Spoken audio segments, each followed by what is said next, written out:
Hello officers. आज हम लोग अपने प्रीलिम्स स्मार्ट स्प्रिंट के इकोनॉमी सीरीज में मनी एंड बैंकिंग करने वाले हैं। देखो, मनी एंड बैंकिंग का पार्ट वन ऑलरेडी हो चुका है, जिसमें हम लोगों ने देखा कि मनी क्या होता है, मनी के फंक्शन कौन कौन से हैं, और कौन कौन से इंस्टीट्यूशन मनी के पीछे पीछे चलते हैं। ठीक है, जो मनी को ऑपरेट कर रहे होते हैं। देखो, ये सब समझने के बाद ना लॉजिकली एक क्वेश्चन आपके दिमाग में आएगा कि आखिर इकोनॉमी में कितना मनी है। ठीक है, क्या होता है इकोनॉमी में कितना मनी है, जिसको हम लोग कहते हैं मनी सप्लाई। एंड फिर आपके दिमाग में ये भी आएगा, अगर इकोनॉमी में इतना मनी है तो मनी आता कहां से है, सोर्स क्या है। ठीक है, सोर्स ऑफ मनी। फिर आएगा, अभी ये सोचो कि मनी अगर सोर्स ऑफ मनी से थोड़ा बहुत आ रहा है, तो ये बैंकिंग सिस्टम में जाकर इतना ज्यादा मनी क्रिएट कैसे करता है। ठीक है, तो money multiplier and credit creation, ये सारी चीजें। ठीक है, तो आज के लेक्चर में हम लोग यही कवर करने वाले हैं।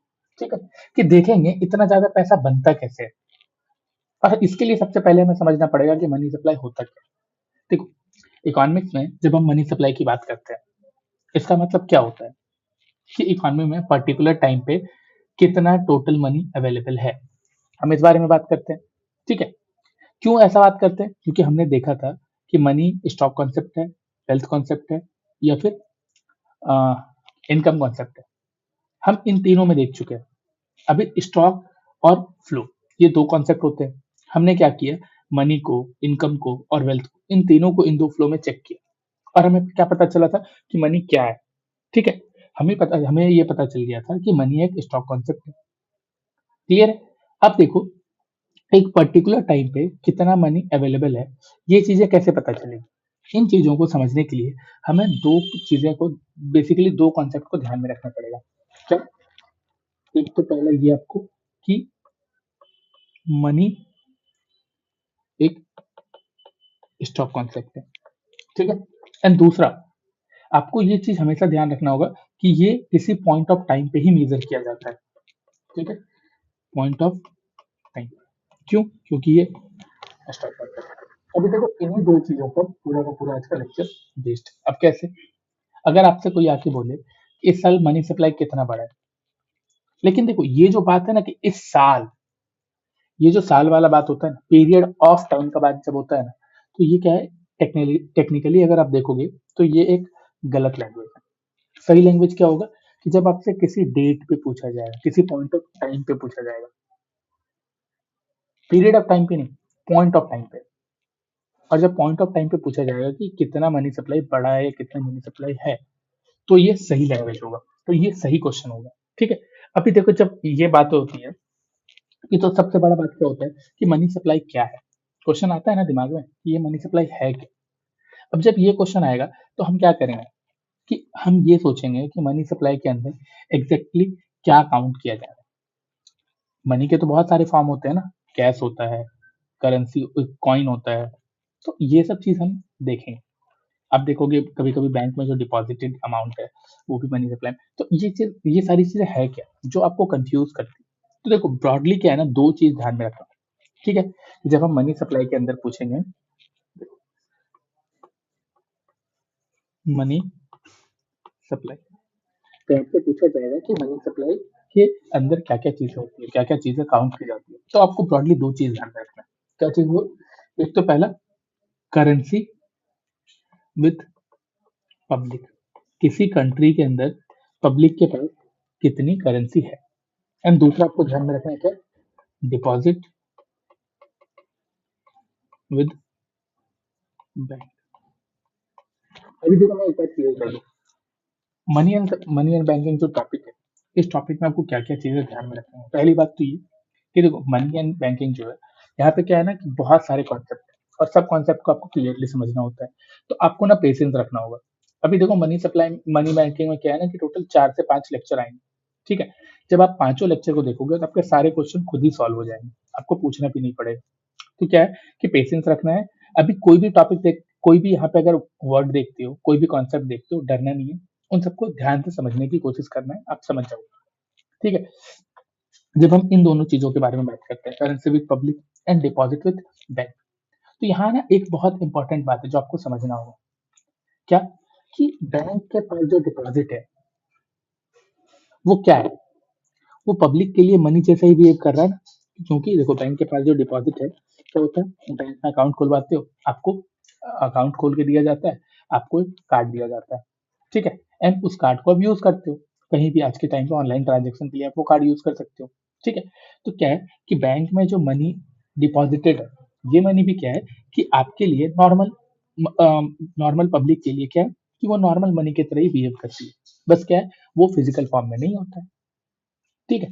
और यही कारण है कि हम डिपॉजिट विद बैंक, इसको भी मनी सप्लाई का ही एक पार्ट मान के चलते हैं। ठीक है। ठीक है, यहाँ तक समझ आ गया।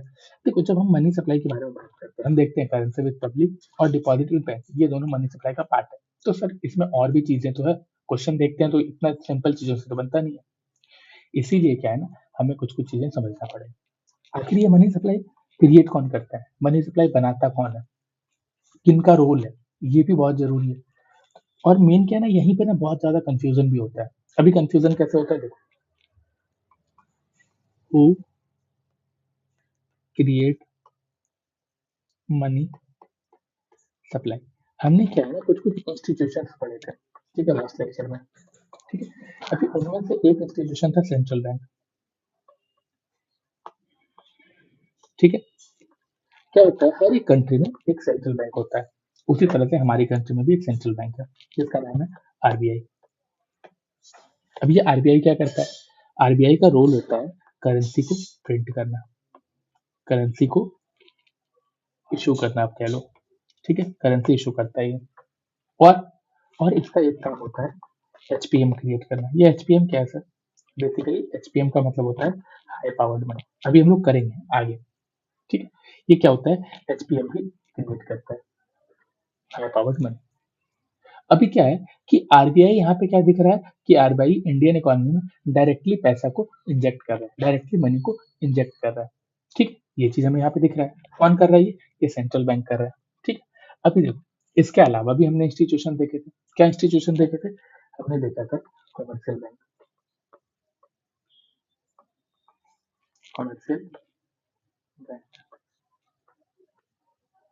कमर्शियल बैंक क्या करते हैं? क्या ये नोट प्रिंट करते हैं, करेंसी इशू करते हैं? ऐसा नहीं है। ये ना ही नोट प्रिंट करते हैं, ना ही ये करेंसी इशू करते हैं। बैंक का काम क्या होता है? बैंक का काम होता है क्रेडिट क्रिएशन। ठीक है। हम लोग क्रेडिट क्रिएशन के बारे में समझेंगे कि क्रेडिट क्रिएशन होता क्या है। ठीक है। अभी क्या है कि बस हम देख रहे हो क्रिएट्स मनी में, हम एक एक करके रोल देख रहे हैं, सेंट्रल बैंक का देखे, कमर्शियल बैंक का देखे। और कमर्शियल बैंक क्या करता है, क्रेडिट क्रिएशन करता है। और क्रेडिट क्रिएशन से क्या होता है कि मनी सप्लाई जो है ना, ये इंक्रीज होता है, ये मल्टीप्लाई होता है। ठीक है। ठीक है सर, समझ गया, कमर्शियल बैंक का काम है क्रेडिट क्रिएशन का, और ये मल्टीप्लाई करता है। और फिर तीसरा आता है गवर्नमेंट। सर, ये गवर्नमेंट क्या करता है, गवर्नमेंट का रोल क्या है यहाँ पे? देखो, गवर्नमेंट का एक रोल तो हमेशा ध्यान में जो रखना है कि देखो, नोट जो हम लोग यूज करते हैं ना, वो आरबीआई इशू कर रहा है, लेकिन जो कॉइन्स यूज करते हैं ना, सिक्के, ये कॉइन्स कौन इशू करता है? ये कॉइन्स गवर्नमेंट इशू कर, गवर्नमेंट ऑफ इंडिया इशू कर रही है। ठीक है। अभी देखो, क्या है कि इसके अलावा क्या करते हैं, देखो हमने क्या देखा कि हमारी जो इकोनॉमी है वो क्या है, मिक्स्ड इकोनॉमी है। यहाँ पे क्या है, सोशलिस्ट फीचर भी है और कैपिटलिस्ट फीचर भी है। और इसी कारण से क्या होता है, गवर्नमेंट इकोनॉमी में इंटरवेन करती है। और इंटरवेन कैसे करती है? इंटरवेन करती है थ्रू फिजिकल ऑपरेशंस। ये अपनी फिजिकल पॉलिसी लेके आती है एंड उसके थ्रू इकोनॉमी में इंटरवेन करती है। और ये क्या है, ये फिजिकल ऑपरेशन इनडायरेक्ट वे से, you can say indirect impact, ये क्या करती है, इनडायरेक्ट इम्पैक्ट डालती है इकोनॉमी में। ठीक है। एक चीज आपको यहाँ पे अच्छे से ध्यान में रखो कि जो नोट है वो आरबीआई इशू कर रहा है और coin government of India issue कर रहा है। बस ये एक बेसिक फीचर है जो ध्यान में रखना है। ठीक है, आपने बताया, मैंने समझ लिया। अभी देखो हमने क्या देखा, यहाँ पे मनी सप्लाई में तीन लोग हैं, तीन institution, central bank, commercial bank and government. ये तीनों क्या करते हैं, ये तीनों बेसिकली इंडिया में, इंडियन इकोनॉमी में मनी को ऑपरेट कर रहा है। ठीक है, ठीक है सर। अभी इसके बाद क्या होगा, देखो अब हम लोग एक एक करके सारे कॉन्सेप्ट को लेते हैं। जैसे यहाँ पे क्या देखा हमने कि आरबीआई का काम था कि करेंसी इशू करता, करेंसी इशू कर दिया, नोट प्रिंट करके मार्केट में डाल दिए, ठीक है, इकोनॉमी में डाल दिया। लेकिन हम क्या देख रहे हैं यहाँ पे, एचपीएम मतलब हाई पावर्ड मनी। सर ये हाई पावर्ड मनी क्या है, चलो इसको देखते हैं पहले हम लोग। ये ना कोर फाउंडेशन है आपके मनी एंड बैंकिंग का। क्या होता है यहाँ पे, जब हम एचपीएम की बात करते हैं, हाई पावर्ड मनी की बात करते हैं, ये होता क्या है, इसी को हम लोग M0 भी कहते हैं। ठीक है, ये बात ध्यान रखना। अभी हम लोग देखेंगे मॉनेटरी एग्रीगेट देखेंगे ना, उसमें हम लोग M1 M2 M3 इन सब के बारे में पढ़ेंगे। तो इसीलिए आपको बस एक चीज ध्यान रखना है कि एचपीएम जो है ये M0 होता है। ठीक है, देखो ये जो ना हाई पावर्ड मनी का जो कॉन्सेप्ट है, ये बहुत पावरफुल कॉन्सेप्ट है। क्यों है, इसी को हम समझेंगे। देखो हाई पावर्ड मनी क्या होता है ना, इसे हम M0 भी कहते हैं, इसे हम मॉनेटरी बेस भी कहते हैं। अब क्यों कहते हैं, क्या रीजन है, देखो इसे हम हाई पावर्ड मनी इसलिए कहते हैं क्योंकि इसी बेस के ऊपर, ये जो मॉनेटरी बेस है ना, इसी बेस के ऊपर पूरा का पूरा बैंकिंग सिस्टम ऑपरेट कर रहा है। इसी मॉनेटरी बेस के ऊपर क्या है, बैंकिंग सिस्टम ऑपरेट करता है। और ये बैंकिंग सिस्टम क्या करता है, हमने क्या देखा, कमर्शियल बैंक क्या कर रहा है, क्रेडिट क्रिएशन का काम कर रहा है। ये लोग क्या करते हैं, क्रेडिट क्रिएशन के थ्रू मनी को क्रिएट करते हैं और मनी मल्टीप्लाई करते हैं। ठीक है, ये मल्टीप्लाई का काम इनका होता है। अभी देखो क्या होता है ना कि एचपीएम में क्या क्या चीजें आती है, तो देखो हमने क्या देखा था, यहाँ पे मनी सप्लाई में क्या, currency with public and deposit with bank, ये दो चीज देखे थे ना। अभी हम इसी के बाद और दो चीज देख रहे हैं, और ये दो चीज क्या है, पहले एचपीएम में हम लोग देखेंगे क्या क्या चीजें होती है। एचपीएम में सबसे बड़ा चीज होता है currency with public, currency with public. And दूसरा चीज ये होता है कैश रिजर्व ऑफ बैंक। ठीक है, कैश रिजर्व। अभी देखो इसका मतलब क्या है, मतलब बैंक ने जो वॉल्ट में कैश रखा है, ठीक है, वो, एंड साथ ही साथ आरबीआई के पास जो बैंक क्या करता है ना, जाके कुछ पैसे जमा करवा देता है। जैसे हम लोग बैंक में जाके जमा करवाते हैं, वो हमारा रिजर्व है, उसी तरह से बैंक क्या करता है, आरबीआई के पास जाके कुछ पैसा जमा करवा देता है, जो कि बैंक का रिजर्व होता है। ठीक है, चलो ये दो चीज क्लियर हो गया। अभी देखो क्या है ना कि एक चीज समझ रहा है कि कमर्शियल बैंक, जिस बैंकिंग सिस्टम के बारे में बात कर रहे हैं ना हम, ये जो कमर्शियल बैंक है, ये किसी भी तरह से, आपको एक बात ध्यान में रखना है कि हाई पावर्ड मनी क्रिएट नहीं कर सकते, एचपीएम क्रिएट नहीं कर सकते। ये जो है दो component, currency with public and cash reserve of bank, ये कौन करता है, ये काम होता है आरबीआई का, ये आरबीआई क्रिएट करता है। ठीक है, यहाँ इतना समझना है। ठीक है, और इसीलिए इसको हाई पावर्ड मनी कहते हैं, क्योंकि ये पूरा इकोनॉमी का जो मनी है ना, मनी सप्लाई, उसका मॉनेटरी बेस होता है। और इसी बेस के ऊपर क्या होता है, पूरा बैंकिंग सिस्टम ऑपरेट कर रहा होता है, और क्रेडिट क्रिएशन के थ्रू मनी क्रिएट करता है, मनी को मल्टीप्लाई करता है। बस इतना ध्यान में रखना है। ठीक, अभी देखो ये तो समझ गए सर कि हाई पावर्ड मनी क्या होता है, लेकिन हम लोग यहाँ पे सर मनी सप्लाई के बारे में देख रहे थे। और मनी सप्लाई में हमने क्या देखा था, यहाँ पे दो चीज आती है, currency with public and deposit with bank. तो आखिर इन दोनों में डिफरेंस क्या है, क्योंकि आपने यहाँ पे करेंसी विद पब्लिक रखा है, कैश रिजर्व ऑफ बैंक रखा है। तो एक बार आप ना ये दोनों चीज को क्लियर करो। चलो हम लोग एचपीएम वर्सेस मनी सप्लाई इसको भी देख लेते हैं पहले।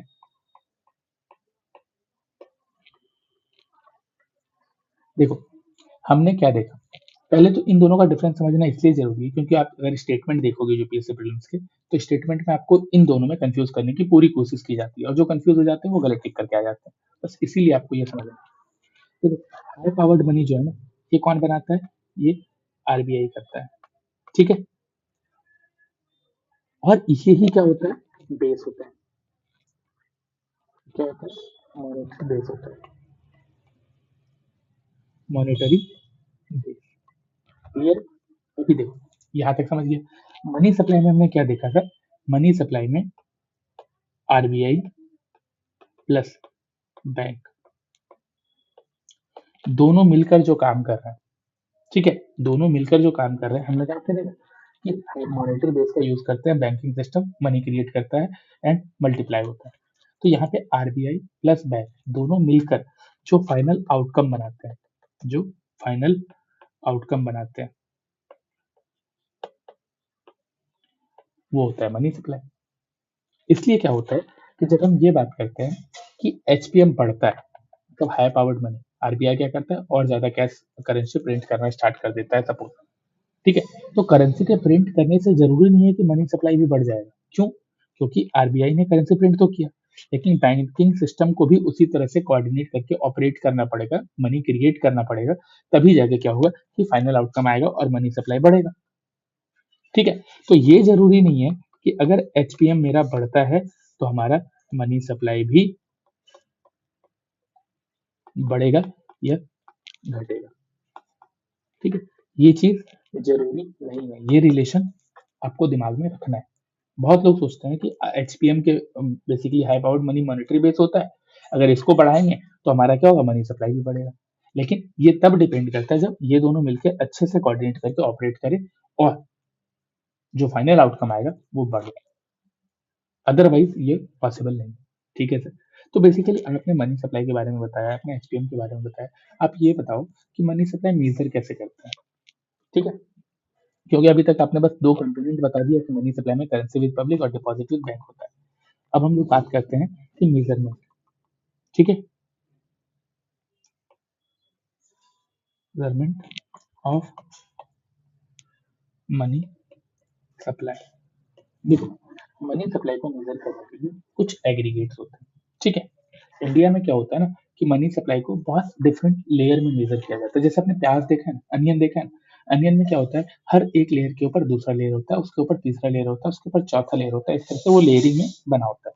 और सबसे बीच में होता है एक चीज, और वही है हमारा हाई पावर, ठीक है। अभी ठीक है, यहाँ तक समझ गए। अभी देखो क्या है, हमने देखा था कि बेसिकली मनी सप्लाई को मेजर करने के लिए ना मॉनेटरी एग्रीगेट होते हैं, you can say money aggregate. और ये मनी एग्रीगेट कौन कौन से होते हैं? ये होते हैं, पहला M0, दूसरा M1, तीसरा M2, चौथा M3 एंड पांचवा M4। सर ये क्या है, M0, M1, M2, M3, M4? अभी इसी को समझना है। ये टोटल हमारे 5 मनी एग्रीगेट है, ठीक है। अभी M0 में हमने क्या देखा था, हमने M0 में देखा था हाई पावर में, ठीक है। कहाँ पे सही है, M0, ये क्या है, हाई पावर मनी, जो कि मॉनेटरी बेस होता है। और इसमें क्या क्या होता है, इसमें होता है currency with public and cash reserve of bank, ठीक है। ये चीज हम समझे थे। लेकिन अभी ना इसी को हमें अच्छे से समझना है। आरबीआई क्या करता है, ये जो मॉनेटरी एग्रीगेट्स है, इसको दो पार्ट में डिवाइड किया हुआ है। और ये दो पार्ट क्या है, पहला है नैरो मनी, दूसरा है ब्रॉड मनी। अभी क्या है ना, लोग सोचते हैं कि नैरो मनी और ब्रॉड मनी में सिर्फ जैसे कि एक ही चीज आएगा, ठीक है, दूसरा चीज, ऐसा नहीं है। इसमें आपको यही समझना है कि नैरो मनी कौन कौन सा होता है, ब्रॉड मनी कौन कौन सा होता है। तो हम इसी चीज को आपको समझाते हैं, ठीक है। कि नैरो मनी उस तरह का मनी होता है जिसको हम बहुत जल्दी लिक्विड फॉर्म में कन्वर्ट कर सकते हैं, ठीक है। ये चीज आपको ध्यान में रखना है। और M0 जो है वो तो ऑलरेडी लिक्विड फॉर्म में है ना, ठीक है। हमें यहाँ पे क्या दिख रहा है, वो ऑलरेडी लिक्विड फॉर्म में है, वो कैश में है, उसको तो ज्यादा कन्वर्ट नहीं करना। तो M0 भी तो नैरो मनी में आ जाता है, ठीक है। लेकिन साथ ही साथ M0 हमारा क्या है, हमारा M0 जो है वो हाई पावर्ड मनी भी है, क्लियर। अब देखो, हम M0 के बाद हम M1 के बारे में देखते हैं पहले तो, कि M1 में क्या क्या चीजें आती है, ठीक है। देखो M1 जो होता है ये मोस्ट लिक्विड फॉर्म होता है। लिक्विड का मतलब है यहाँ पे कैश में कन्वर्ट होने वाले, ठीक है। ये जो हम बात करते हैं कि M1 के अंदर मोस्ट लिक्विड फॉर्म, इसमें क्या क्या आता है, इसमें आता है जो M0 में देखे थे हम लोगों ने, करेंसी विथ पब्लिक, इसमें आता है demand, demand deposit with bank, ठीक है। और इसमें एक चीज आता है अदर डिपॉजिट विद आरबीआई। ठीक है, अभी देखो हम लोग इसको क्या देते हैं कैश, इसको क्या देते हैं डिमांड डिपॉजिट, इसको क्या देते हैं अदर डिपॉजिट ओडी। ठीक है, सी डी डी ओडी, ये ध्यान में रखो। अभी क्या है, हमने क्या देखा कि हम जो M0 में देख रहे थे वो M1 में भी देख रहे हैं। ठीक है, currency with public, demand deposit with bank and other deposit with RBI, ये देख रहे हैं। ये बेसिकली M1 से हम ये समझेंगे कि वो पैसा जो तुरंत खर्च किया जा सके। ठीक है, मेरे हाथ में है, मैंने कुछ भी परचेस कर लिया, उसके बदले उसको दे दिया और वो मेरा हो गया। ठीक है, ये चीज आपको ध्यान में रखना है। चलो, M1 आपको पता चल गया। एंड इसके बाद हम लोग तीसरा देखेंगे। अभी अगर आपको एग्जाम्पल भी जानना है, इसको हम अच्छे से कर लेते हैं। अभी हम एग्जाम्पल भी देते हैं, जैसे आपका वॉलेट में कैश रखा हुआ है, ये क्या, ये M1 का पार्ट है। आपका जो बैंक में डिपॉजिट पड़ा हुआ है, जिसको आप एटीएम के थ्रू निकाल सकते हो, डेबिट कार्ड के थ्रू निकाल सकते हो। ठीक है, एटीएम अकाउंट का जो बैलेंस आपका, वो भी आपका M1 में आता है। ठीक है, साथ ही साथ आपका जो बैंक में अकाउंट खुला हुआ है, उसमें भी आपका जो पड़ा हुआ है पैसा, वो भी आपका क्या है M1 में आता है। ठीक है, ये समझ गया सर। अभी लेकिन और भी बहुत चीजें समझनी बाकी है। देखो, सबसे पहले देखो, यहाँ पे बैंक की बात हो रही है, तो मैं एक चीज बता दूंगा कि बैंक में जब आप नॉर्मली जाते हो अकाउंट खुलवाने, तो दो तरह के अकाउंट आपको ऑप्शन में दिए जाते हैं। एक होता है करंट अकाउंट, ठीक है, एक होता है सेविंग अकाउंट। ठीक है, तो अभी हमने क्या बात की, हमने बात की है जो करंट अकाउंट में आपका पैसा पड़ा हुआ है, उस पैसे के बारे में। अभी हम और कुछ बात नहीं कर रहे, बस ये दो ऑप्शन आपको ध्यान में रखना है। नॉर्मली जब हम जनरली जाते हैं तो इस तरह की चीजें होती है। ठीक है, ये बस ध्यान में रखो, अभी इससे ज्यादा नहीं जाना। ठीक है, तो ये सारी चीज थे मेरी कि M1 में मोस्ट लिक्विड फॉर्म होता है currency with public, demand deposit with bank and other deposit with RBI. चलिए, अब जब हम M1 के बाद दूसरा फॉर्म देखते हैं, क्या है ये M2। तो ये M2 क्या है, ऐसे M2 के बारे में बताओ। देखो, M2 में क्या होता है ना, जो M1 है ये पूरा का पूरा रहता है, प्लस इसके साथ एक चीज और ऐड हो जाता है, और वो क्या आ जाता है, पोस्ट ऑफिस में, पोस्ट ऑफिस में जो आपका टाइम डिपॉजिट पड़ा हुआ है,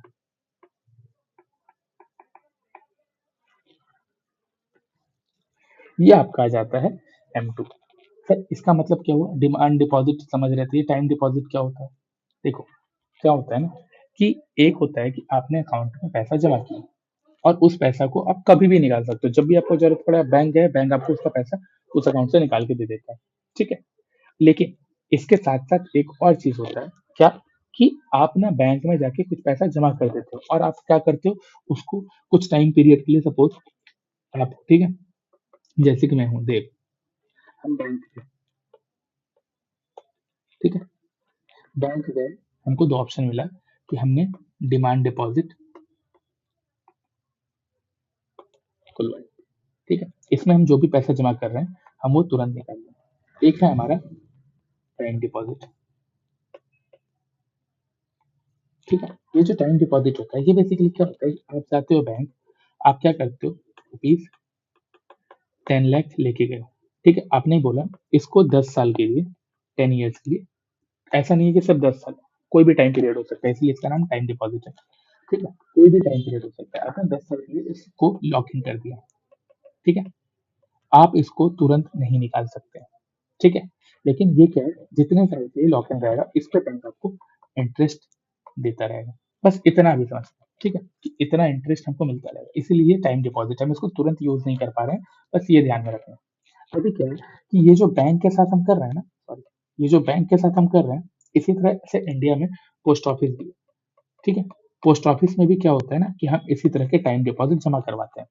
बस वही टाइम डिपॉजिट यहाँ पे M1 के साथ ऐड कर दो, तो हमारा क्या बन जाता है, हमारा बन जाता है M3।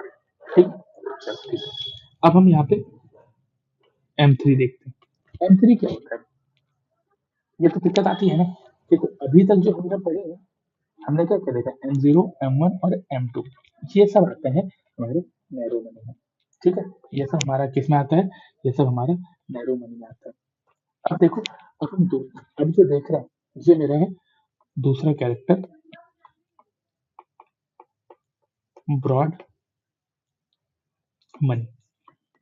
ठीक है, अभी हम ब्रॉड मनी में क्या क्या देखेंगे, हम देखेंगे M3।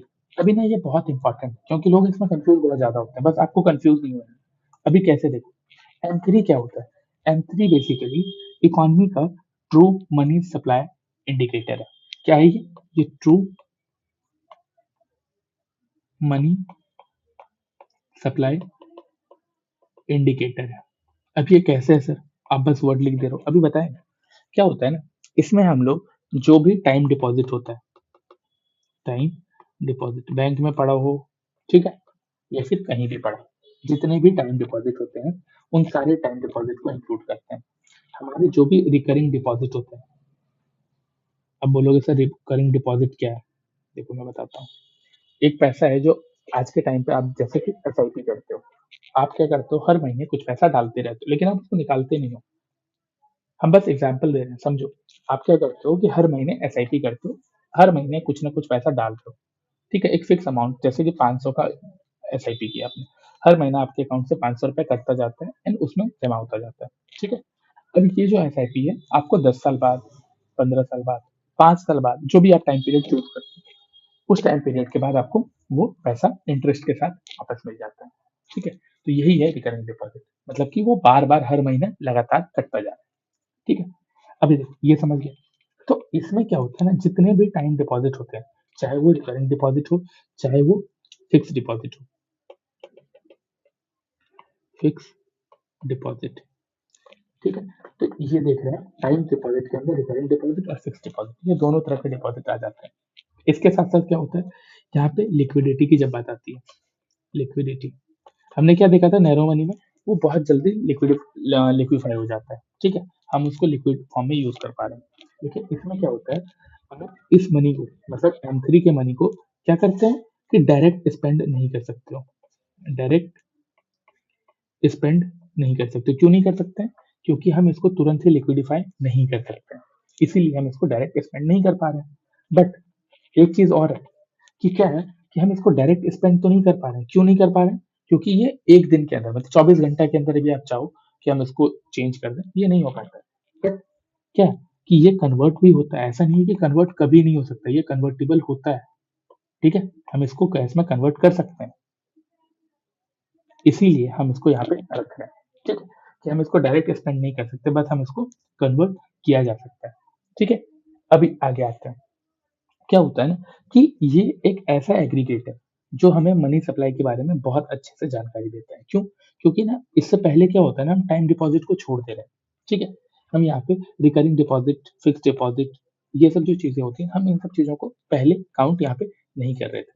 हम लोग देख रहे हो currency with public, demand deposit with bank, other deposit with RBI, सबको काउंट कर रहे हैं, बट यहाँ पे हम टाइम डिपॉजिट को छोड़ दे रहे हैं। और जब हम M2 में बात करते हैं तो हम M2 में पोस्ट ऑफिस के बारे में बात कर लेते हैं कि पोस्ट ऑफिस में जो टाइम डिपॉजिट है हम उसको काउंट कर रहे हैं। लेकिन जब M3 आता है, M3 में हर एक तरह का टाइम डिपॉजिट को हम यहाँ पे इंक्लूड कर लेते हैं, ठीक है। तो M3 में क्या है कि मनी सप्लाई के बारे में हमें बेसिक जानकारी बहुत अच्छे से मिल जाती है, ठीक है। ये वो मेजर है जो RBI क्या करता है, अपना जब पॉलिसी एनालिसिस कर रहा होता है ना, उसके लिए यूज करता है, ठीक है। अभी देखो M3 में हम ये देखें तो इसमें बेसिकली क्या है ना, M1 में जो चीजें आती है वो भी इसमें इंक्लूडेड है, प्लस साथ में जितना भी टाइम डिपॉजिट है, टाइम डिपॉजिट, वो सब भी इसमें इंक्लूड हो जा रहा है, ठीक है। और इसीलिए क्या है ना, ये बहुत इंपॉर्टेंट है, ये एक प्राइमरी मॉनेटरी एग्रीगेट है। चलो यहाँ तक ठीक है। अब हम आते हैं M4 पे। M4 क्या है? देखो M4 में क्या होता है ना, M3 plus all post office deposit, ये क्या होता है सर? देखो आप एक चीज समझो, हमने पोस्ट ऑफिस को एक अलग यूनिट मान के चल रहे हैं, एक अलग आइडेंटिटी मान के चल रहे हैं, एक अलग इंस्टीट्यूट मान के चल रहे हैं, इसीलिए आप देखोगे कि जब हम M1 M0 की बात करते हैं, M0 क्या है, मॉनेटरी बेस है, ठीक है। जहाँ पे क्या है कि हम क्या देखे थे कि यहाँ पे क्या क्या चीजें होती है, यहाँ पे currency with public plus cash reserve of bank, बस ये होता है। बट जब हम M1 की बात करते हैं, ये मोस्ट लिक्विड फॉर्म होता है, यहाँ पे क्या होता है, करेंसी विद पब्लिक, मतलब कि M0 भी आ रहा है, ठीक है, यहाँ पे क्या देख रहे हैं, M0 भी आ रहा है, and इसके साथ साथ डिमांड डिपॉजिट विथ बैंक, इसके साथ अदर डिपॉजिट विथ RBI, ठीक है। मतलब आप देखोगे कि M1 क्या है, हर एक तरह का जो M1 M0 का जितना भी डिटर्मिनेंट्स हैं उन सबको हम M1 में इंक्लूड कर रहे हैं। ठीक है, यहाँ पे हम कुछ भी छोड़ के नहीं जा रहे हैं। लेकिन जब हम बात करते हैं उसके बाद की, ठीक है, हम जब यहाँ पे बात करते हैं M2 की, तो M2 में क्या हो रहा है कि हम M1 को भी इंक्लूड कर रहे हैं, मोस्ट लिक्विड फॉर्म जो है हम उसको भी इंक्लूड कर रहे हैं। बट इसके साथ क्या है कि पोस्ट ऑफिस में जो भी हमारा टाइम डिपॉजिट है, सिर्फ और सिर्फ टाइम डिपॉजिट, उन सबको यहाँ पे इंक्लूड कर दे रहे हैं।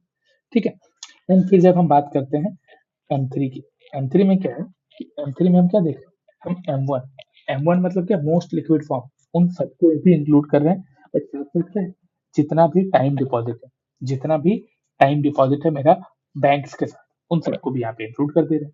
एंड M4 में देखो क्या हो रहा है, हम M3 को रख रहे हैं प्लस साथ ही साथ और पोस्ट ऑफिस डिपॉजिट, देख रहे हो, जितना भी पोस्ट ऑफिस में डिपॉजिट है हम उन सबको भी यहाँ पे इंक्लूड कर रहे हैं। इसकी लिक्विडिटी क्या है, थोड़ी कम है, लेकिन कवरेज देखो यहाँ पे क्या है कि जो M1 में पार्ट है उन सबको भी इंक्लूड किया जा रहा है। यहाँ पे क्या है, जो M2 का पार्ट है वो भी इंक्लूड किया जा रहा है, यहाँ पे M3 का पार्ट है वो भी इंक्लूड किया जा रहा है, और साथ ही साथ पोस्ट ऑफिस का जितना भी अदर तरह का डिपॉजिट है हम उन सबको ऐड कर दे रहे हैं।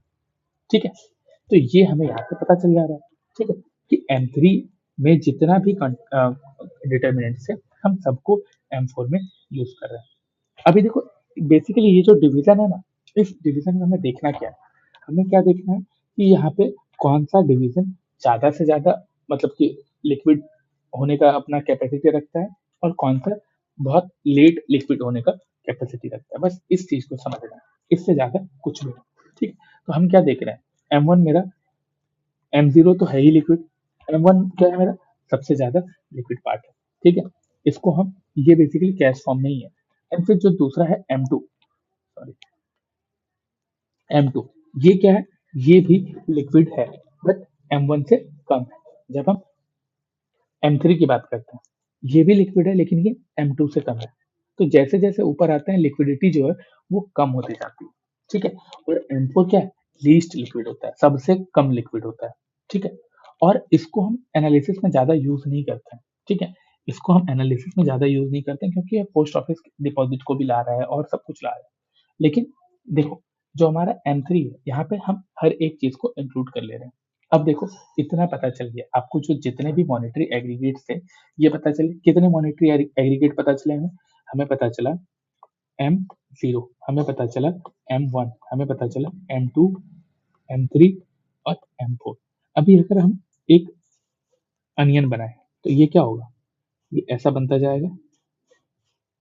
ठीक है, हम लेयरिंग डाल रहे हैं, एक एक लेयरिंग डाल रहे हैं सब पे।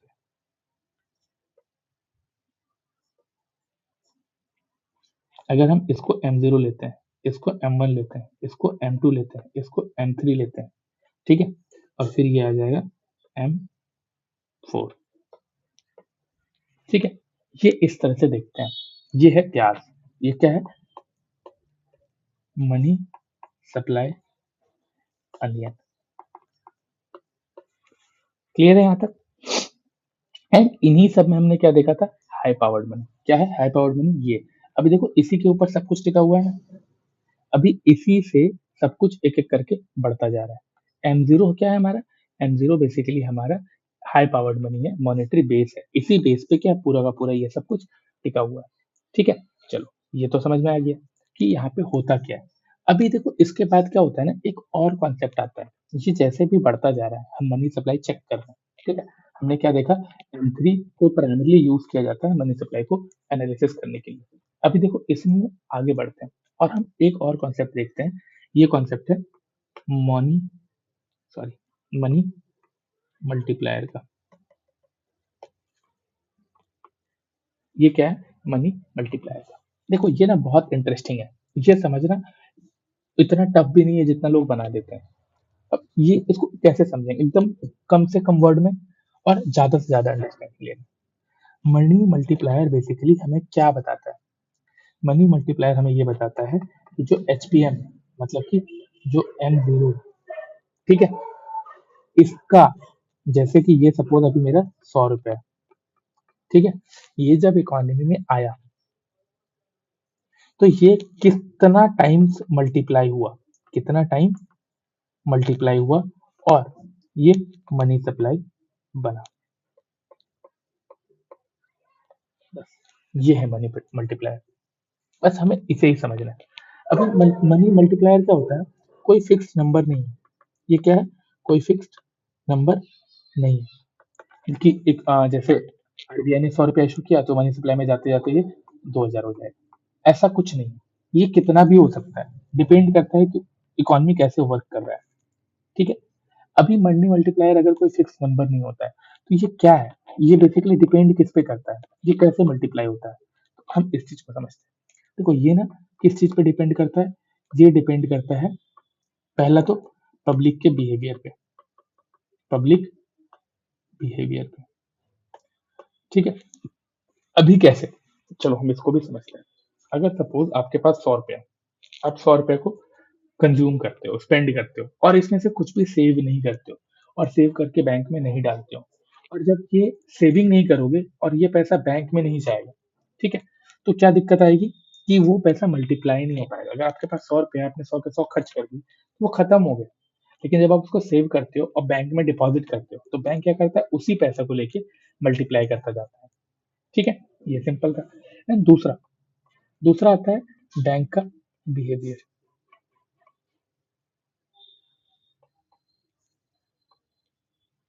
देखो आज के टाइम पे क्या होता है ना, कि अगर आपसे कोई पैसा मांग लेता है, ठीक है, कि भाई 2000 रुपये चाहिए, दे दो, तो आप ना बहुत सोचते हो, उन्हीं को देते हो जिन पे आपको भरोसा आता है ये वापस कर देगा। आप यहाँ पे ज्यादा रिस्क नहीं लेना चाहते। लेकिन बैंक क्या है? बैंक के पास बहुत सारे लोन एप्लीकेशन आते हैं। बैंक को बहुतों को लोन देना पड़ता है, और बैंक क्या होता है? यही रिस्क लेता है। वो बहुत कुछ चेक करता है, उसके बाद देता है। ऐसा नहीं है कि किसी को भी पैसा बांट रहा है वो। आप जाते हो बैंक लोन लेने, तो आपको भी पता है कि वो तुरंत नहीं देता है पैसा। तो क्या होता है कि बैंक का जो बिहेवियर है वो रिस्क लेने वाला बिहेवियर है। ठीक है। पब्लिक का जो बिहेवियर है वो सेव करने वाला बिहेवियर है। बस इन्हीं सब चीजों पे क्या होता है कि मनी मल्टीप्लायर डिपेंड करता है। एंड इसके बाद एक और चीज है जिस पे डिपेंड करता है। वो क्या है? आरबीआई के रेगुलेशन पे। देखो अभी ना हम इन सब चीज को बहुत अच्छे से, बहुत डिटेल में देखने वाले हैं। तो कंफ्यूज नहीं होना है, बस बेसिक बेसिक चीजें चलते चलना है कि ये मनी मल्टीप्लायर क्या है, कि पब्लिक के बिहेवियर पे डिपेंड करता है, बैंक के बिहेवियर पे डिपेंड करता है, प्लस आरबीआई के रेगुलेशन पे डिपेंड करता है। ठीक है। ठीक है सर, आपने बताया कि मनी मल्टीप्लायर होता क्या है, कि वो कैसे मनी मल्टीप्लाई होता है, और साथ ही साथ आपको ये समझना है कि मनी मल्टीप्लायर को कंट्रोल कौन करता है और कैसे करता है। तो हम क्या देखते हैं? मनी मल्टीप्लायर को कंट्रोल करने वाला होता है आरबीआई, और आरबीआई अपने रेगुलेशन के थ्रू क्या करता है? मनी मल्टीप्लायर को कंट्रोल करता है। ठीक है। अब ये कैसे कैसे करता है सर? तो चलो हम बताते हैं। देखो सबसे पहला देखो, मनी मल्टीप्लायर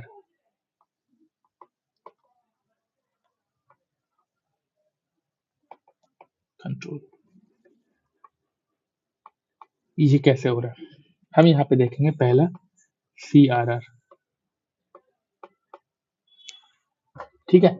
सीआरआर का मतलब क्या होता है? कि बैंक अपने डिपॉजिट में से एक हिस्सा आरबीआई के पास कैश में रख देता है। मतलब समझो कि यहाँ पे बैंक है। ठीक है। बैंक में क्या है कि कुछ लोगों ने मिलकर, सपोज 100 लोग थे, 100 लोग मिलकर बैंक में 1 लाख रुपए जमा करवा देते हैं। ठीक है। ये बैंक का टोटल डिपॉजिट हो गया। अभी बैंक क्या करेगा? बैंक बैंक का काम क्या होता है? फर्दर लोन देके मनी को आगे बढ़ाना। ठीक है। मनी को क्रिएट करना। तो बैंक क्या करेगा? इस पैसा को ही मार्केट में घुमाता रहता है। किसी को लोन दे दिया एंड उससे इंटरेस्ट चार्ज किया, फिर उसको पैसा वापस आया, फिर किसी को दे दिया। इस तरह से वो काम करता है। ठीक है। अभी इतना सिंपल है। अभी क्या है कि बैंक चाहे, अगर बैंक के ऊपर कोई रेगुलेशन ना हो तो बैंक क्या करेगा? जितना पैसा उसके पास है वो सब बांट देगा, ताकि उसको ज्यादा अर्निंग मिले, वो ज्यादा कमा सके। लेकिन क्या है, यहाँ पे आरबीआई बोलती है आप ऐसा नहीं कर सकते, आपको इस पैसे का कुछ परसेंट रिजर्व में रखना होगा, सपोज 10%। तो बैंक क्या करती है कि 10% रिजर्व रखती है, और ये रिजर्व किसके पास लेके जाके रखती है? आरबीआई के पास। ये बैंक क्या करेगी? आरबीआई के पास जाएगी, इसका 10% मतलब 10,000 रुपए यहाँ पे जमा करवा देगी, और फिर बचे हुए 90,000 में से इसमें हम 10% माइनस कर देंगे, तो बचेगा कितना? 90,000। इसका यूज करके वो क्या करेगी? इकोनॉमी में मनी को क्रिएट करना स्टार्ट करेगी। आप खुद ही सोचो, अगर इस सीआरआर पे डिपेंड करता है कि वो कितना पैसा अवेलेबल टू लेंड। ठीक है, ये कैसे हुआ? सीआरआर पहले 10% हटा दिया गया, उसके बाद जो पैसा बचा हुआ, तो अगर सीआरआर ज्यादा होगा, सपोज ये 20% हो जाए, सीआरआर कितना हो जाए मेरा, 20% हो जाए, ठीक है, तो क्या होगा, उसको 20,000 जमा करना पड़ेगा आरबीआई के पास, और फिर उसके पास सिर्फ 80,000 रुपये बचेगा, जिससे वो क्रेडिट क्रिएशन कर सकती है, बाकी किसी को लोन दे सकती है। तो जैसे ही हम सीआरआर को बढ़ाते हैं, तो क्या होता है, क्रेडिट क्रिएशन के लिए जो हमारे पास पैसा है, वो पैसा क्या होता है, कम होने लगता है। और पैसा अगर क्रेडिट क्रिएशन में कम हो जाएगा, तो इससे क्या होगा, मनी क्रिएशन भी नहीं होगा। ठीक है, और अगर सीआरआर को 10% से घटा दिया जाए, अगर 5% कर दिया जाए, तो अब क्या होगा कि सीआरआर को हमने क्या किया, घटा के 5% कर दिया, तो अब क्या है, वो आरबीआई के पास सिर्फ 5,000 जमा कर रही है, एंड उसके पास टोटल 95,000 बच रहे हैं, जिसको वो मार्केट में लैंड कर सकती है, ज्यादा से ज्यादा लोगों को लोन देगी। ठीक है, लोन ज्यादा होगा, मनी क्या होगा, मल्टीप्लाई भी ज्यादा होगा। क्लियर? यहाँ पे हम ये नहीं सोच रहे हैं कि जिसको भी लोन दिया गया है वो वापस नहीं करता है तो क्या होगा, ये सब नहीं सोच रहे हैं, अभी हम बस ये सोच रहे हैं कि हम लोन दिए और वो वापस दे दिया हमें इंटरेस्ट के साथ। ठीक है, तो ये था एक बहुत बड़ा फैक्टर कि मनी मल्टीप्लायर को कंट्रोल कौन करता है, एक तो सीआरआर दिख गया, और दूसरा दूसरा दिखेगा हमें पब्लिक पब्लिक कैश होल्डिंग। अब पब्लिक कैश होल्डिंग क्या होता है, सोचो, अगर लोगों के पास अगर 1,000 रुपए है, ठीक है, एक इंसान है जिसका नाम है देव, ठीक है, ये इंसान क्या करता है, देव क्या करता है, इसके पास 1,000 रुपया है, ये क्या करता है, ये 1,000 रुपया को खर्च करता है, इसके पास कुछ पैसे बचे, मतलब 400 बचे खर्च करने के बाद। ठीक है, इस सेविंग को वो बैंक में जाकर जमा नहीं कर रहा है, ठीक है, उसके बदले क्या कर रहा है, घर में रख रहा है। ठीक है, आप देखो, घर में रखेगा तो ये पैसा 400 का 400 ही रहेगा, लेकिन जब ये पैसा बैंक में जमा हो जाएगा, तो बैंक क्या करेगा, बैंक के पास डिपॉजिट बढ़ेगी, बैंक के पास डिपॉजिट बढ़ेगी, बैंक लोन देना स्टार्ट कर देगी, दूसरों को लोन देना स्टार्ट कर देगी, तो क्रेडिट क्रिएशन होने लगेगा, और उससे क्या होगा, मनी मल्टीप्लाई हो जाएगा। लेकिन अगर वो इस पैसे को घर में रखती है, तो ये क्या होगा, ये लीकेज कहलाएगा। ठीक है, मतलब कि ये इकोनॉमी में गया ही नहीं, ये पैसा उसी के पास रह गया, और इसी को कहते हैं कैश लीकेज। तो पब्लिक अगर बहुत ज्यादा कैश होल्ड करना स्टार्ट कर दी, तो क्या होगा, मनी मल्टीप्लाई होना कम हो जाएगा, ये क्या हो जाएगा, कम हो जाएगा। और अगर ये कम कर दी, कैश होल्डिंग अपने पास ना रख के बैंक में जमा करने लगी, तो क्या होगा, मनी मल्टीप्लाई ज्यादा होने लगेगा। ठीक है, चलो, अभी इसमें एक और तीसरा इंसान, ठीक है, ये क्या है, बैंक का बिहेवियर। हमने देखा था ना कि ये किस चीज पे डिपेंड करता है, यहाँ देखो, बैंक का बिहेवियर, पब्लिक का बिहेवियर, आरबीआई का रेगुलेशन। तो सीआरआर क्या है, आरबीआई का रेगुलेशन। ठीक है, पब्लिक का कैश होल्डिंग, पब्लिक का बिहेवियर दिखाता है, एंड बैंक का बिहेवियर क्या है, देखो, बहुत सारे बैंक ऐसे होते हैं अभी के टाइम पे, आप देखोगे कभी कभी बैंक क्या होता है ना, रिस्क लेने से डरने लगता है। अगर वो रिस्क नहीं लेगा, ठीक है, अगर उसके पास सपोज 90,000 रुपीज है, ठीक है, इसमें से वो पूरा ही रिजर्व रखेगा, और वो सिर्फ और सिर्फ 10,000 रुपए लैंड कर रहा है, लोन दे रहा है, तो क्या होगा, मनी मल्टीप्लायर भी कम होगा, मनी ज्यादा मल्टीप्लाई भी नहीं होगी, ये भी कम हो जाएगा। और इसीलिए मनी मल्टीप्लायर जो है, आप देखोगे, मनी मल्टीप्लायर एक बिहेवियर का आउटकम है।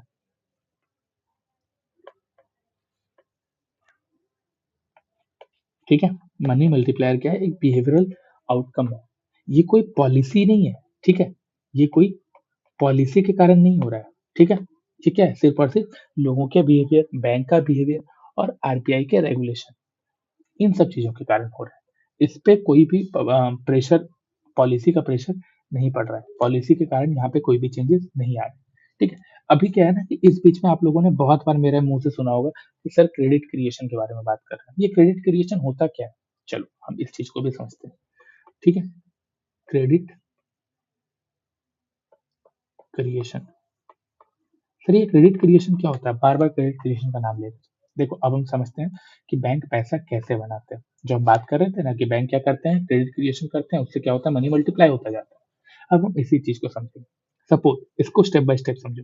एक इंसान है देव, ये इंसान क्या करता है? ये इंसान बैंक जाता है, ठीक है? बैंक गया और बैंक में 1000 रुपए डिपॉज़िट करवा दिया, ठीक है? अब ये क्या है 1000 रुपए डिपॉज़िट हो गया। अभी क्या है अगर सीआरआर इस टाइम पे कैश रिजर्व रेशियो इस टाइम पे सपोज 10% है, ठीक है? तो इसमें से क्या होगा 100 रुपया बैंक क्या करेगा आरबीआई के पास जाके आरबीआई जो हमने पढ़ा 100 रुपया बैंक क्या किया आरबीआई के पास जाके जमा करवा दिया, ठीक है? अब इसके पास बच गया सिर्फ और सिर्फ 10% सीआरआर हटा दो, अब इसके पास बच गए 900 रुपीज, ठीक है? अब ये 900 रुपीज क्या करेगा? अब 900 रुपीज से लोन देना स्टार्ट करेगा, ठीक है? इसके पास क्या हुए 3 लोग आए, ठीक है? ए, बी और सी, समझ रहा? ए, बी और सी इन तीनों आए, इन तीनों ने बैंक में अकाउंट खुलवाया, ठीक है? अब इन तीनों ने बैंक में अकाउंट खुलवाया, बैंक के पास है 900 रुपए, तो बैंक ने क्या किया कि इन तीनों को लोन डिवाइड किया। अभी हम इक्वली कर रहे हैं, ऐसा होता नहीं है कि सभी को इक्वली करेगा। बैंक ने अकाउंट खुलवाया इन तीनों का अपने बैंक में अकाउंट खुला, अब इन तीनों का लोन अकाउंट खुल गया। अब बैंक ने क्या किया इन 900 रुपए में से 300 इसको, 300 इसको, 300 इसको दे दिया लोन, ठीक है? अब ये जब इन तीनों को लोन दे दिया तो लोन ऐसा नहीं होता है कि दिया आपको, आपको 300 ही वापस करना है। बैंक क्या करता है इस पे कुछ इंटरेस्ट चार्ज करता है, ठीक है? बैंक क्या करता है इस पे कुछ इंटरेस्ट चार्ज करता है। सपोज बैंक ने क्या बोला कि मैं आपसे 10% इंटरेस्ट चार्ज करूंगा, सपोज, ठीक है? 10% इंटरेस्ट, तो यहाँ लिख देते हैं 10% इंटरेस्ट, 10%, यहाँ भी 10%। अब क्या है जब ये लोग बैंक को पैसा वापस करेंगे तो इसको कितना करना पड़ेगा, इन्हें करना पड़ेगा 330 रुपीज, इन्हें भी करना होगा 330 रुपीज, इन्हें भी करना होगा 330 रुपीज, ठीक है? पहले तो ये समझ गए। अभी क्या है जब इन्होंने अकाउंट खुलवाया था, ठीक है? तो बैंक ने इन्हें 300 रुपया ट्रांसफर कर दिया था। अब क्या है ऐसा नहीं है कि ये 300 रुपया ये डायरेक्ट एक बार में निकाल के यूज कर ले, ऐसा तो नहीं होता है। तो बैंक क्या करते हैं जैसे कि ये मेरा पैसा को घुमा रहा है, मैंने 1000 रुपया जमा किया था, ये इसी पैसा को घुमा रहा है। अगर हम कल बैंक चलेगा, बैंक को बोलेगा हमको पैसा वापस करो, ठीक है? तो वो कैसे करेगा? इसीलिए क्या होता है ना ये रिजर्व रख लेता है, ठीक है? सीआरआर। अब जब बैंक आज मैं इसके बैंक के पास जाता हूँ और बोलता हूँ मुझे पैसा कुछ चाहिए, तो ऐसा तो नहीं है कि मैंने 1000 जमा किया, 1000 का 1000 निकाल लेंगे। हम इनमें से कुछ पैसा निकालने जाते हैं। सपोज हम गए कि हमको 50 रुपया चाहिए, तो बैंक क्या किया 50 रुपया आपको दे दिया। कैसे दे दिया? अभी भी उसने आपके 900 रुपए को पूरी तरह से खर्च नहीं किया, ठीक है? वो भी क्या कर रहा है अभी पैसा को घुमा रहा है, ठीक है? तो इसने इन तीनों के अकाउंट खोल के इन तीनों के अकाउंट में 300 डाल दिए। अब इन तीनों भी क्या करेंगे ना 300 एक बार में ही नहीं निकाल लेगा, ये भी अपने हिसाब से जो इसको यूज करना है वो पैसा निकालेगा। बैंक क्या करता है इसमें से भी कुछ पैसा अपने पास रख लेता है कि हम 300 रुपए इसको दिए हैं तो इस डिपॉजिट में से भी क्या करेगा वो कुछ पैसा रख लेगा, 10% का रिजर्व रख लिया। सपोज उसने 30 रुपया रख लिया और बाकी इससे भी 250 रुपया निकाला और ये 250 रुपया का लोन किसी और को दे दिया, कोई डी इंसान है, ठीक है? अब क्या है कि डी का भी अकाउंट खुल गया एंड इससे भी 10% इंटरेस्ट चार्ज कर रहा है सपोज, ठीक है? तो इससे भी 10% चार्ज करेगा तो ये जब वापस करने आएगा तो ये उसको 275 रुपीज वापस करेगा। देखो पैसा कैसे बन रहा है कि अब ये आएगा तो 275 रुपीज वापस करेगा। अभी देखो क्या है ना कि ये भी 250 एक बार में नहीं निकालेगा, तो ये भी क्या करता है यहाँ पे कुछ रिजर्व रख लेता है। सपोज इसने क्या किया कि 25 रुपए रिजर्व रखा और फिर इसी पैसा को कोई और आदमी आया उसको भी दे दिया। अभी देखो ये 1000 रुपया मेरा किस तरह से काम कर रहा है, देख रहे हो? अभी देखो 1000 रुपए का वैल्यू अगर हम जोड़ेंगे तो अब देखो ये क्या है 330, 330, 330, 275 और 250, कितना पैसा हो गया ये? हम जब इसको जोड़ने जाएंगे तो हमें दिखेगा कि ये 1000 रुपया किस तरह से बढ़ता जा रहा है और इसी को बोलते हैं क्रेडिट क्रिएशन। और ये चीज वो बार बार रिपीट करेगा, वो रिजर्व रखेगा और फिर पैसा बाकियों के लोन में दे देगा और इसी का रिजल्ट होता है कि यहाँ हमारा 1000 का डिपॉजिट क्या किया 1500 रुपए से ज्यादा बना दिया। ठीक है, इसीलिए क्या होता है कि लोन जब क्रिएट होता है ना, लोन से क्या होता है, लोन क्रिएट डिपॉजिट। ठीक है, और यही डिपॉजिट से वो फिर रिजर्व रखता है और फिर लोन दे देता है, और ये प्रोसेस बार बार रिपीट होता चलता है। लेकिन देखो, ये जो क्रेडिट क्रिएशन है ना, ये क्या है कि अपनी मर्जी से बहुत बार ऐसा नहीं है कि वो बहुत सारा कर लेगा। इस क्रेडिट क्रिएशन में भी क्या है कि कोई भी इंसान है, कोई भी बैंक है, वो अपने प्रॉफिट के लिए काम कर रहा है सब। तो हर कोई क्या होता है ना कि चाहता है कि मेरे पास ज्यादा प्रॉफिट हो, हम ज्यादा पैसा कमाएं। तो इसी कारण क्या होता है ना कि ऐसा ना हो कि वो ज्यादा पैसा कमाने के चक्कर में सारा का सारा पैसा ही लोन में डाल दे, और फिर जब दे, जो 1000 रुपये जमा किया था ये मांगने जाए तो इसको पैसा ही नहीं दे पाए। ठीक है, ये प्रॉब्लम ना हो। ठीक है, और इसीलिए क्या होता है, इस प्रोसेस को, क्रेडिट क्रिएशन को अनलिमिटेड नहीं रखा गया, इसको भी लिमिट किया गया। इसके भी लिमिटेशन है, लिमिटेशन ऑफ क्रेडिट क्रिएशन। क्या लिमिटेशन है सर? देखो, इसका लिमिटेशन कैसे है कि यहाँ पे आरबीआई क्या करता है, रेगुलेशन लगाता है। ठीक है, आरबीआई क्या करता है, रेगुलेशन लगाता है, और इस रेगुलेशन में आता है सीआरआर, एसएलआर, मतलब cash reserve ratio and statutory liquidity ratio. ये कुछ कुछ रेशियो हम लोग इन सब चीज, ये जो टर्म है ना, इन सब टर्म को बैंकिंग में पढ़ेंगे। अभी हम लोग मनी पढ़ रहे हैं, इसीलिए हम इन सब टर्म को डिटेल में नहीं पढ़ रहे, लेकिन हम इसको बैंकिंग में पढ़ेंगे। इसलिए मैंने बोला कि अभी ना पेशेंस बनाए रखना है, जब तक आप पांचों लेक्चर नहीं देखोगे तब तक सब कुछ समझ नहीं आएगा। तो हम लोग पांचों लेक्चर देखेंगे। ठीक है, इसके बाद क्या है, यहाँ पे इसका लिमिटेशन में आता है पब्लिक कैश होल्डिंग। अगर पब्लिक बहुत ज्यादा कैश अपने घर में रखने लगे तो क्या होगा, ये चीज कभी भी पॉसिबल नहीं हो पाएगा। ठीक है, जो भी चीज डिपेंड करता है बैंक, बैंक अगर रिस्क लेना छोड़ दे तो ये भी चीज नहीं हो पाएगा। ठीक है, तो ये सारे कुछ कुछ टर्म्स हैं, और इन, ऐसा नहीं कि आरबीआई का सिर्फ सीआरआर और एसएलआर वाला रेगुलेशन, और भी बहुत सारे रेगुलेशन है। ठीक है, तो इन सब से क्या होता है ना, ये क्रेडिट क्रिएशन को रेगुलेट किया जाता है और लिमिट में रखा जाता है, ताकि ये चीज ऐसा ना हो जाए कि इकोनॉमी अचानक से बर्बाद हो जाए, जब हम पैसा वापस मांगने जाए हमें कोई पैसा ना मिले। तो मेरे इंटरेस्ट को बचाने के लिए आरबीआई इस तरह से काम कर रहा है, इस तरह से रेगुलेशन लगा रहा है। ठीक है, अभी देखो क्या है ना कि जब हम इन सब की चीजों की बात करते हैं ना, तो यूपीएससी में एक बार एक क्वेश्चन आ गया था, एक कॉन्सेप्ट पूछ दिया था, वेलोसिटी ऑफ मनी। देखो, लोग कंफ्यूज हो गए थे कि सर मैंने वेलोसिटी के बारे में तो पढ़ा ही नहीं है। ठीक है, वेलोसिटी ऑफ मनी ये है क्या? अभी हम इसको समझते हैं, कुछ है नहीं, बहुत बड़ा कॉन्सेप्ट नहीं है, बस समझने का है। देखो, वेलोसिटी का मतलब होता है 1 रुपए सपोज, ठीक है, 1 यूनिट ऑफ मनी, ये पैसा कितनी बार रिपीट हो रहा है, कितनी बार, हाउ मेनी टाइम्स यूज हो रहा है। अभी देखो, इसका ना एक एग्जांपल हम बताते हैं, बस एक एग्जांपल और समझ जाओ। सपोज एक इंसान है, जैसे कि मैं गया 50 रुपए लेके मंडी। ठीक है, सब्जी मंडी, मैंने 50 रुपए की सब्जी ली। ठीक है, मैंने प्याज लिया। अब इस प्याज से मैंने सब्जी वाले को ये 50 रुपए दे दिया। अब ये सब्जी वाला क्या है, इस 50 रुपए से अपना क्या करता है, वापस से जाके प्याज लेता है। ठीक है, अपना गुड्स को वापस से जाके खरीदता है, और इसके लिए वो पे करता है 35, और फिर 15 रुपए का ये क्या करता है, अपने घर का कोई राशन ले लेता है। ठीक है, अभी देखो, ये 35 रुपए गया होलसेलर के पास। अब ये होलसेलर क्या किया, और माल मंगवा लिया। अब यही 35 रुपए से और माल, और ये जो 15 रुपया था ये गया राशन शॉप वाले, जनरल स्टोर के पास।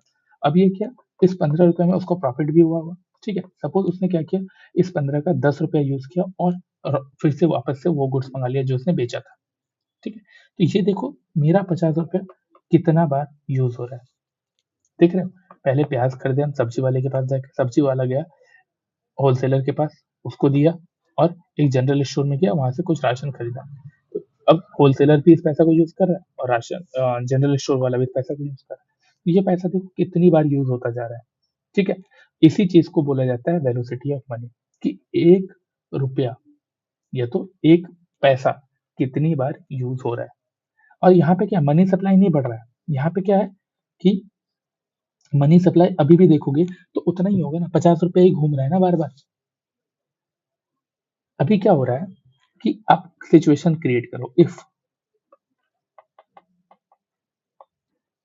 मनी सप्लाई सेम, ठीक है, मनी सप्लाई सेम है या फिर कांस्टेंट है, पर क्या दिख रहा है हमें यहाँ पे, वेलोसिटी, वेलोसिटी इंक्रीज हो जाए तो क्या होगा, तो आप देखोगे कि उसी 50 रुपए से इकोनॉमिक एक्टिविटी जो हो रहा है ना, बहुत सारे इकोनॉमिक एक्टिविटी हो रहा है, तो हम क्या देख रहे हैं, वेलोसिटी बढ़ रहा है, मनी सप्लाई सेम है, तो क्या हो रहा है कि इकोनॉमिक एक्टिविटी जो है, इकोनॉमिक एक्टिविटी, ये क्या हो रहा है, बढ़ जा रहा है, इकोनॉमिक एक्टिविटी क्या हो रहा है, बढ़ जा रहा है। और ये जो वेलोसिटी है ना, ये वेलोसिटी कैसे बढ़ता है, ये बेसिकली बिहेवियर से बनता है। अगर मैं 50 रुपए की सब्जी नहीं खरीदता, मैं ये चूज करता कि मुझे आज सब्जी खाना ही नहीं है, तो ये 50 रुपया मार्केट में जाता ही नहीं, ये मेरे घर में पड़ा रहता और ये इतना सारा इकोनॉमिक एक्टिविटी होता ही नहीं। तो आप ये देख रहे हो कि वेलोसिटी भी किसी इकोनॉमिक पॉलिसी से ज्यादा हमारे बिहेवियर पे डिपेंडेंट है, हमारे बिहेवियर से कंट्रोल होता है। बस यही सब चीज समझना है, और यही है मनी एंड बैंकिंग। यहाँ पे हमें हर वो चीज समझना है, हर वो कॉन्सेप्ट इसी तरह से समझना है, ठीक है। तो अभी हमने क्या देखा, आरबीआई, आज के लेक्चर में हमने क्या देखा कि आरबीआई क्या कर रहा है, एक मॉनेटरी बेस क्रिएट कर रहा है, मॉनेटरी बेस क्रिएट कर रहा है, एंड इस बेस का यूज करते हुए बैंक्स क्या कर रहे हैं, बैंक्स इसी मनी को मल्टीप्लाई कर रहे हैं, मनी को मल्टीप्लाई कर रहा है, ठीक है। हमने देखा कि बैंक इसी पैसे को यूज करते हुए मल्टीप्लाई कर रहा है, और मल्टीप्लाई में हम क्या देखते हैं, यहाँ पे पब्लिक बिहेवियर, ठीक है, यहाँ पे पब्लिक बिहेवियर किस तरह से इस मल्टीप्लायर पे इम्पैक्ट डाल रहा है, क्या कर रहा है, इस मल्टीप्लायर पे इम्पैक्ट डाल रहा है। और अगर आपको ये चेन समझ में आ गया ना, जो कि बहुत ही इजी चेन है, तो आप समझ लो कि आपको सीआरआर, इन्फ्लेशन, मॉनेटरी पॉलिसी, ये सब एक लिंक में बैठ जाएगा आपके लिए, एक चेन बन जाएगा, अच्छा ये इसके बाद ये इसके बाद ये, ठीक है। तो अभी क्या है ना, ये था मनी सप्लाई, ये था मनी मल्टीप्लाई, क्रेडिट क्रिएशन।